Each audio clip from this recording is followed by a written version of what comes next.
वाचो वेगम मनसः, क्रोध वेगम, हिंसा वेग, मुदरोपस्थ वेगम, एतान वेगान सहते यस्तु विद्वान, निंदाचास्य हृदयम नोपहन्यात्।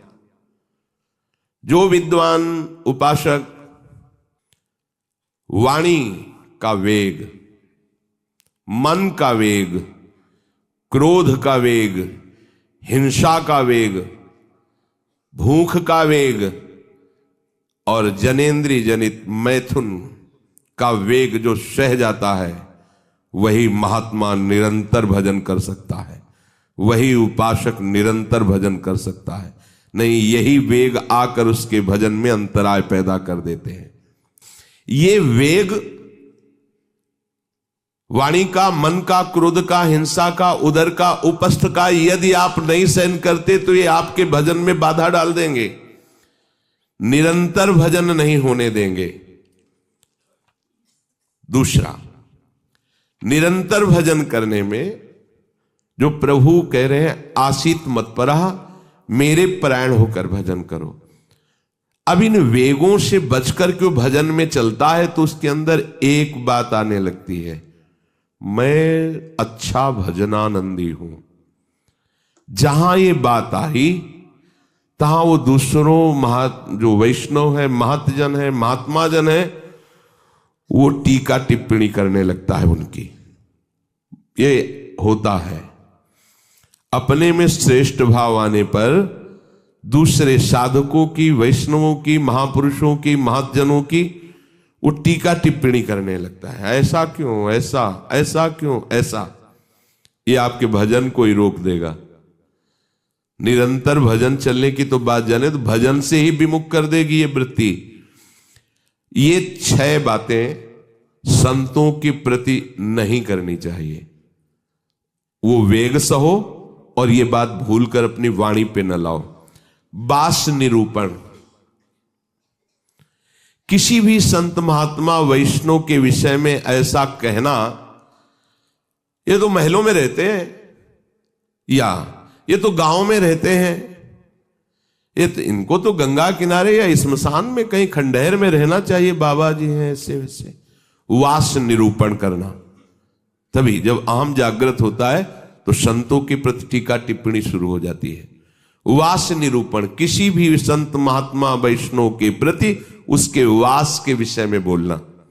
दूसरा, ज्ञान निरूपण, किसी संत वैष्णव के प्रति ऐसा, ये पढ़े लिखे तो है नहीं, शास्त्रों का इनको ज्ञान तो है नहीं, भेष बना लिया, बस पेट भरण पोषण के लिए घूम रहे, कोई इनको ज्ञान तो है नहीं। क्या भजन करेंगे, क्या विचार करेंगे जब इनको पढ़े ही नहीं है, शास्त्रों का ज्ञान नहीं है, तो क्या ये भजन करेंगे। ज्ञान निरूपण। तीसरा, जाति निरूपण, अच्छा ये अमुक जाति के हैं, हाँ तभी चाहे जितना बेस रख ले, नीच जाति का तो नीचे जाति का रहेगा ना। ऐसा महान अपराध, ऐसा सोचना, ऐसा बोलना, ऐसा देखना, ये महत अपराध है। और ये हम लोग ध्यान नहीं देते, फिसल जाते हैं। एक बार एक जगह महात्माओं की पंगत लगी हुई थी, तो उसमें एक महात्मा को पंगत लगवाने वाले में जो श्रेष्ठ थे, उन्होंने एक थप्पड़ मारा और निकालने लगे। वहां हमको भी सेवा दी गई थी, पत्तल उठाना और पोछा लगाना बाद में। तो परोसाई जब होती थी तो उस समय खड़े रहते थे। तत्काल गए, हमने कहा आपने क्यों थप्पड़ मारा? तो उन्होंने जाति निरूपण किया कि इस जाति का है, तुम नहीं जानते हो, और ये साधुओं की पंगत में बैठा है, उनका आचार्य परंपरा का तिलक लगाए हुए है और भेष धारण किए हुए है। आप आचार्य परंपरा की प्रधानता रखते हैं या जाति की प्रधानता रखते हैं?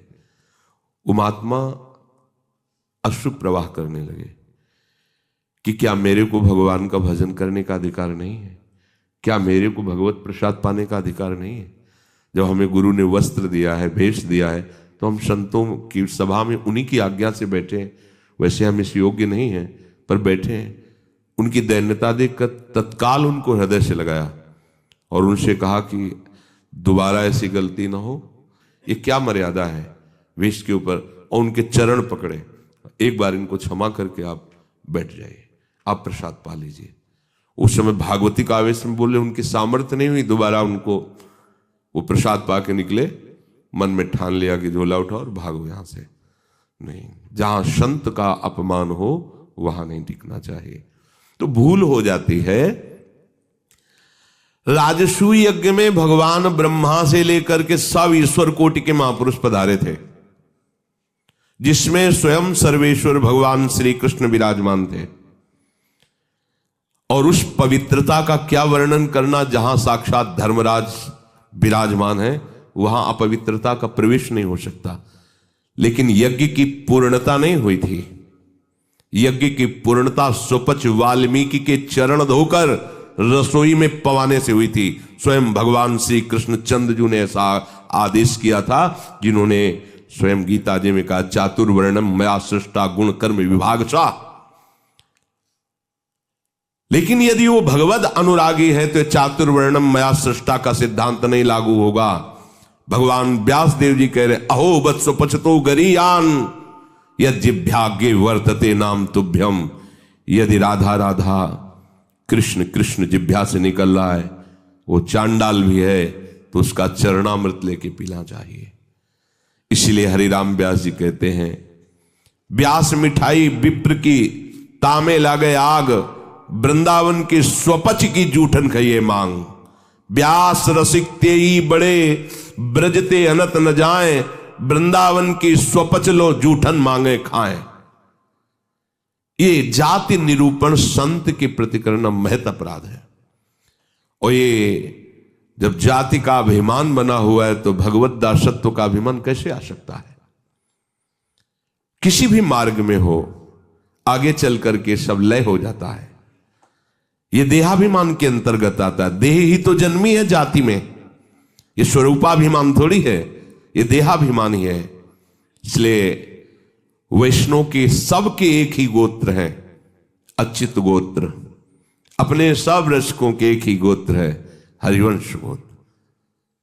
अगर हम जाति पक्ष में चले जाएंगे तो भगवत पक्ष से हट जाएंगे।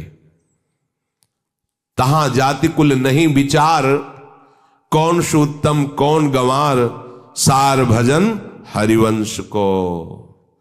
और यारस मगन मिटे भवत्रास, सुनहु रसिक हरिवंश विलास, श्री हरिवंश गाय। कहीं भी प्रकट हुआ हो किसी भी कुल में, और वो जब आचार्य के शरणागत हो जाता है, आचार्य परंपरा से, तो अभेद हो जाता है। सुने प्रपन्न जेब है, अभद्र सर्व के गए, तिन्हें मिले प्रसन्न हुए, न जाति भेद मानिए न जाति भेद मानिए। उनको देख करके कहना चाहे, सुभाग हमारे अहोभाग्य आपके दर्शन हुए, आप पधारिए, आप विराजिए। और जैसे अपने पूज्य जनों का स्वागत किया जाता है, ऐसे मन में भी नहीं आना चाहिए कि ये अमुक जाति का संत है, इसके पैर कैसे छुएं, इसका चरणामृत अगर ऐसा, तो आपका भजन बाधित हो जाएगा। जाति निरूपण, यही गलती हो गई थी दंडकारण्य के ऋषियों से श्री माता सबरी के प्रति। एक तो स्त्री जाति और दूसरी भीलनी।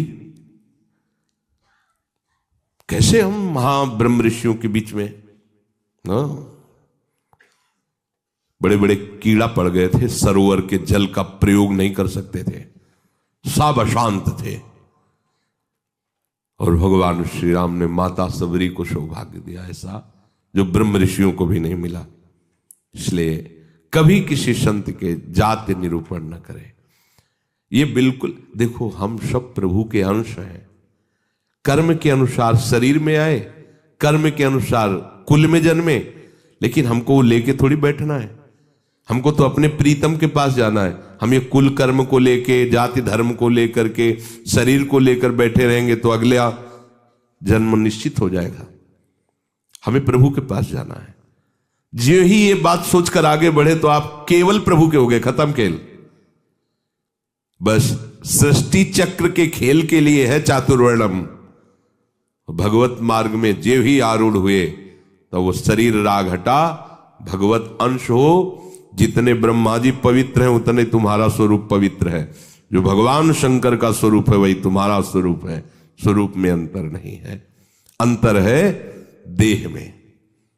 स्वरूप तो सबका एक ही है, भगवत स्वरूप है, सब आत्म स्वरूप है। चौथा, वृत्ति निरूपण। किसी महात्मा को देख के कहना है ना हाथ में माला है, हमें खास तो भजनानंदी तो लगते नहीं, पड़े रहते हैं, इधर खाते उधर खाते, भंडारा खाते डोलते हैं। बिल्कुल नहीं। तुम क्या जानो, क्या जानो कौन सी क्या वृत्ति है। एक भजन की ऐसी भी वृत्ति होती है जिसमें माला विक्षेप होता है, भजन में सहायक माला होता है। और एक भजन की ऐसी वृत्ति होती है जिसमें माला विक्षेप होता है। अगर कभी उत्साहपूर्वक ले भी लिया जाए तो 10-5 मिनट से ज्यादा नहीं चलेगा और रख जाएगा। स्वाभाविक छाया हुआ है। अब वहां मन का चलाए तो विक्षेप पड़ रहा है, गिनती करे तो विक्षेप पड़ रहा है, चल रहा है। अब आप क्या जाने, आप माला देख के तो जान जाते हैं कि जप हो रहा है, लेकिन बैठे हैं, टहल रहे हैं, तो आपको लगा खाली टहल रहे हैं। नहीं, ऐसा नहीं। संतों को जानना बड़ा कठिन होता है। एक बार गुरु जी की सेवा में सुकुमारी शरण थे, जे ही लाडली कुंज में प्रवेश हुए तो महाराज जी ने कहा दुर्गंध आ रही। ऐसे देखा और कहा वैष्णव अपराध करके आ रहे हो क्या? तो महाराज जी हम साबुन लगा के नहीं नहाते तो शायद शरीर से दुर्गंध। बोले वो दुर्गंध नहीं, ये वैष्णव अपराध की दुर्गंध है। गुरुदेव ने कहा महाराज जी सावधान रहते हैं, कोई वैष्णव अपराध तो नहीं। नहीं, हमें महसूस हो रही है। आप पहले वहीं खड़े रहिए, बताइए क्या वैष्णव अपराध किया है। भजन का क्या प्रभाव होता है, बहुत सूक्ष्म है, बहुत सूक्ष्म। महापुरुषों के हृदय से ही पता चलता है ना। प्रारंभ में था तो पंडित बाबा की वाणी पढ़ी तो तन्मयता एकदम पंडित बाबा में हुई। तो दूसरे दिन सेवा में गए तो उन्होंने कहा कि हमारे चिंतन में कृष्ण बलराम आए, तुम्हारे सिवा और किसी का यहाँ आना नहीं है। तुम कहा महाराज जी पंडित बाबा का चरित्र पढ़ रहे तो एकदम उसमें तन्मयता एकदम। बोले हाँ तभी आया चिंतन में। तो कितना सूक्ष्म, मतलब ये सबके समझ में की बात। परिक्रमा दे रहे थे जगन्नाथ बाबा की कुटिया, दोपहर में देखा महाराज जी गायब। देखा तो अप्सरा कुंड में ध्यानस्थ एक वृक्ष के नीचे बैठे। महाराज जी वहां से क्यों चले आए? बोले इतनी जोर के गोपाल मंत्र के वहां परमाणु सिद्ध पुरुष थे ना, तो हमें विक्षेप पड़ रहा था निज मंत्र में, इसलिए हट के चले आए। वहीं हम पढ़े, हमें कुछ पता नहीं चला। आपका कितना सूक्ष्म। प्रवेश करते ही कह दिया आप वैष्णव अपराध करके आ रहे हैं, दुर्गंध आ रही। वो हाँ महाराज जी अगर ये वैष्णव अपराध है तो फिर वो एक समोसा बांट रहे थे तो एक संत बार बार समोसा ले और खाते जा रहे थे, फिर लेते जा रहे थे, तो उसने धक्का मारा और दबकाक भगा दिया। तो हमें लगा कि कैसे संत है, ये समोसा के लिए बार बार हाथ फैला रहे हैं। तो बोले उनको जानते हो? बोले हाँ प्राय वो दिखाई देते हैं बिहारी जी की गली में।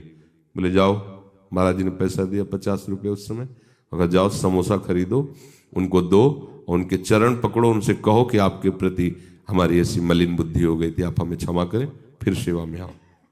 कितना सूक्ष्म है महापुरुषों का सुरक्षा कवच। किसी भी संत के प्रति, वैष्णव के प्रति, ये तो पड़ा रहता है, तो कभी माला नहीं लिए, तो कोई भजन ध्यान करता नहीं, इस प्रकार से उसकी निंदा करना, ये वृत्ति निरूपण है। पांचवा है स्वरूप निरूपण। इनके चेहरे में कोई तेज तो है नहीं, हमें लगता है कोई महात्मा तो है नहीं, बनावटी ही लग रहे हैं, कोई आकर्षण तो है नहीं इनके चेहरे में, सच्चे साधु नहीं है, ऐसा वैसा नहीं। आप क्या जानते हो, ये राख से ढकी हुई आग है, राख हटे तब पता चलेगा। अगर चेहरे से ही महात्मा की पहचान होती तो जड़ भरत जी को पहचान लेता रहुगण। और साधारण सत्संगी नहीं, कपिल भगवान से सत्संग करने जा रहा है, कोई साधारण सत्संगी नहीं, महापुरुषों का संग करने वाला है, फिर भी नहीं पहचान पाया। राख से ढकी हुई आग को जड़ भरत जी जैसे महान ब्रह्मभूत महापुरुष से पालकी उठवा दी। जब उनके वचन प्रकाशित हुए तो कूद पड़ा पालकी से चरणों के। इतनी ऊंची स्थिति के महात्मा, कांप गया। ये किसी भी महात्मा के बाह्य रूप को देख करके नहीं जाना जा सकता कि किस कोटि का महात्मा है, कितनी ऊंचाई का है। इसलिए इनमें तेज नहीं है, इनका चेहरा कोई आकर्षणकारी नहीं है, ऐसे कोई साधारण लगते हैं, कोई सच्चे साधु तो है नहीं, ऐसा नहीं करना चाहिए। छठवां, धातु निरूपण। भक्त या भगवत विग्रह की, अच्छा ये पत्थर के ठाकुर जी हैं, सप्तम धातु के हैं, ये काहे से बने हुए ठाकुर जी? अगर वो मंदिर में विराजमान तो साक्षात प्रभु विराजमान, कुटिया में विराजमान तो साक्षात प्रभु विराजमान। श्री विग्रह में पाषाण, लोहा, तांबा या काष्ठ की भावना ले आना यह आपके निरंतर भजन में बाधा पहुंचा देगी। उन वेगों को सहना और इस अपराध से बचना।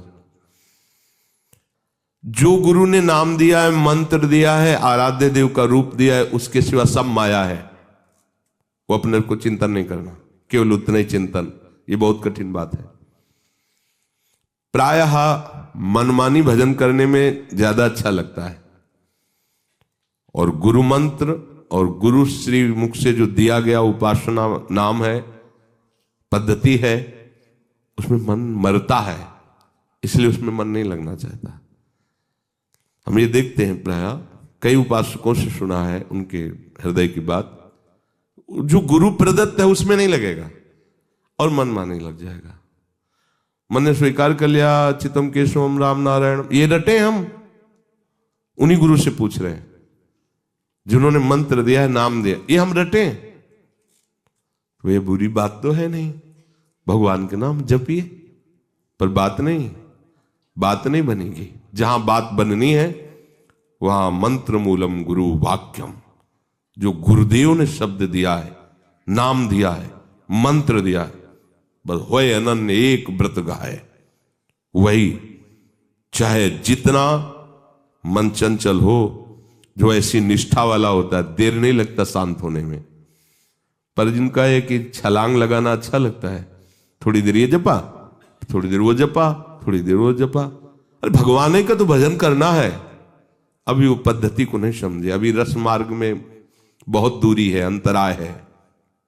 सभी कार्य करते हुए अपने स्वरूप में स्थित रहना। जैसे अपने लोगों का स्वरूप है सहचरी, तो जगने से लेकर शयन तक आपकी स्मृति में रहना चाहिए, मैं श्री जी की सहचरी हूं। भले अनुभव में नहीं आ रहा,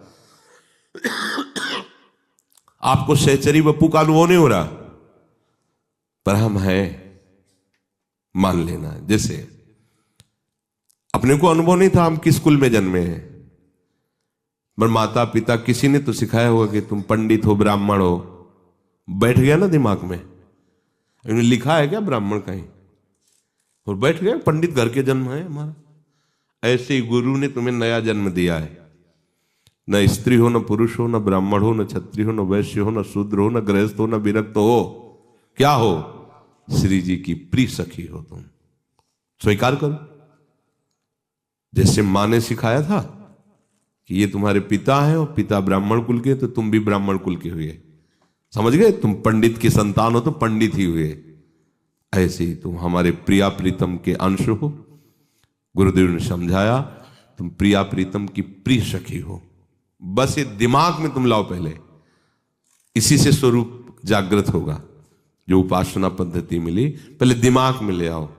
न स्त्री हो, न पुरुष हो, न गृहस्थ हो, न विरक्त हो, न ब्राह्मण हो, न क्षत्रिय हो, न वैश्य हो, न शूद्र हो, तुम क्या हो? तुम प्रियालाल के निज जन हो, तुम प्रियालाल की सहचरी हो, प्रियालाल की प्रिय सखी हो। ये सुबह से शयन तक आपके दिमाग में आ जाए। जैसे हम रटते नहीं हैं, पर कभी भी पूछ लिया जाए तो हम अपनी बात बता देंगे। ये शरीर कहाँ जन्मा है, क्या है, कभी याद नहीं करना है, लेकिन वो है ना। ऐसे सहचरी बपू का है। हमने दर्शन नहीं किए सहचरी स्वरूप के, पर हमारे गुरुदेव कह रहे हैं कि आप सहचरी बपू हो, आपका स्वरूप सहचरी है, तो हम पहले स्वीकार करते हैं। उठते बैठते चलते फिरते आपके दिमाग में बात बैठ जाए कि मैं श्री जी की प्रिय सखी हूं, युगल सरकार हमारे प्रीतम है, और पीछे की जो बातें की गई वो हमारे जीवन में ना हो, तो भगवान जो कह रहे हैं आशीत मत परहा, मेरे परायण होकर बैठ जा, अर्थात आप निहाल हो जाओगे। भगवत आश्रित भगवत परायण वर्तमान में ही आनंदित होता, भविष्य की बात नहीं होती। वर्तमान में जाने मोरी छाती, उसका हृदय जो शीतलता और आनंद से भर जाता है, फिर वो कृतकृत्यता का अनुभव करता है। इसलिए सत्संग का श्रवण करो, फिर मनन करो और उसको जीवन में धारण करो। जो कहा गया नहीं करना उसको छोड़िए, जो कहा गया स्वीकार कीजिए उसको स्वीकार कीजिए। यही विवेक है, असत का त्याग और सत को स्वीकार करना। जिस सत को स्वीकार किया उसी में अनुराग कर लेना, यही उपासना का आंतरिक